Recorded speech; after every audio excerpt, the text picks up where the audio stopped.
Sahabat pejuang di studio dan seluruh tanah air, masuki segmen terakhir.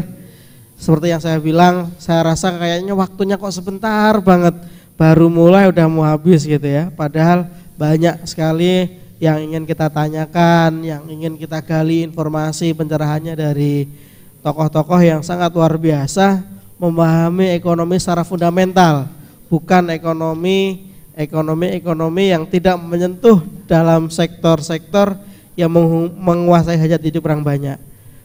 Baik, sebelum kita akhiri Pak, saya minta closing statement terlebih dahulu dari Pak Burhan, Pak. Kalau kita mencoba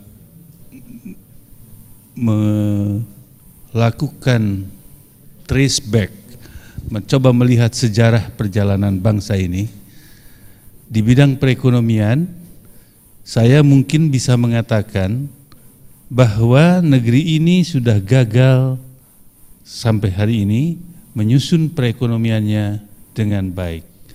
Dia tidak mampu melakukan perubahan secara struktural sehingga apa yang disinyalir oleh Buke di tahun 30-an dulu, bahwa ekonomi Indonesia itu adalah dualistik ekonomi, ada ekonomi modern, ada ekonomi rakyat, ada yang padat modal, padat teknologi, ada yang padat karya, ada yang kaya, ada yang miskin, ada yang modern, ada yang tradisional, sampai sekarang masih berlanjut seperti itu. Dan itu semua kemudian menjadi dasar bagi terus berkembangnya ketimpangan pendapatan masyarakat. Di zaman Belanda dulu 0,5% orang penjajah menguasai 60% aset Indonesia. Sekarang ini 1% orang Indonesia menguasai 41% aset Indonesia. Ketimpangan, kemiskinan, kebodohan, kenistaan yang dialami ini adalah sebuah tantangan masa depan yang sangat berat. Dan menurut saya perjalanan kita adalah perjalanan yang bumpy ke depan, akan terus berlanjut. Di mana kita harus melakukan perbaikan?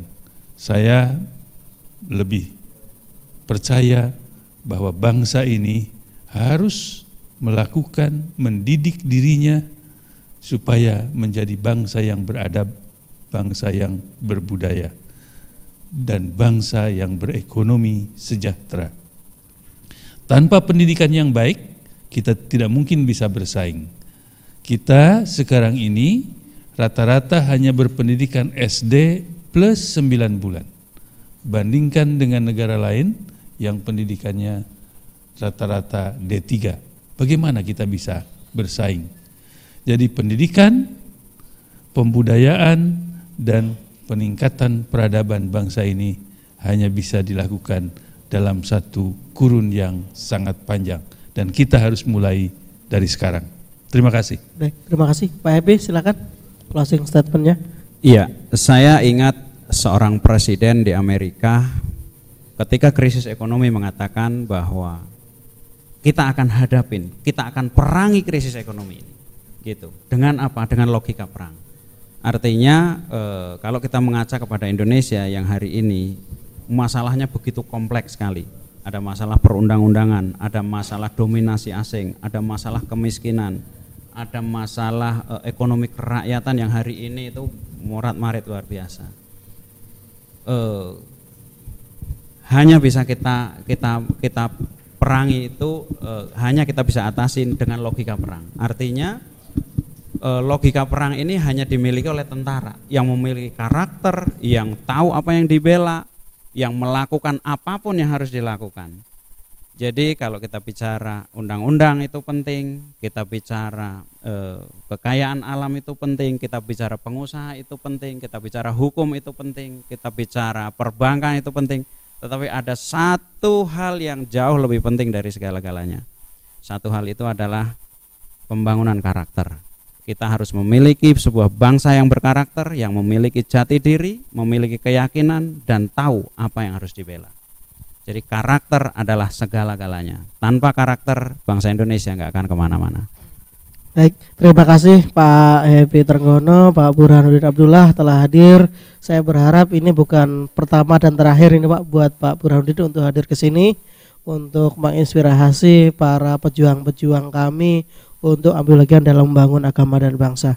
Buat para pejuang seluruh tanah air, bahwa krisis memang harus kita hadapin seperti yang Pak Happy sampaikan, maka bersiap-siagalah dimanapun para sahabat pejuang berada. Untuk itu dari saya mohon maaf atas segala kekurangan dan khilafan, dan kita akan ketemu untuk episode selanjutnya tanggal 3 April. Sebelum kita tutup, mari kita sambut satu salam penuh semangat buat membangkitkan gairah kita bersama. Bela Indonesia! Bela Indonesia! Bela Indonesia! Bila itu, Assalamualaikum warahmatullahi wabarakatuh.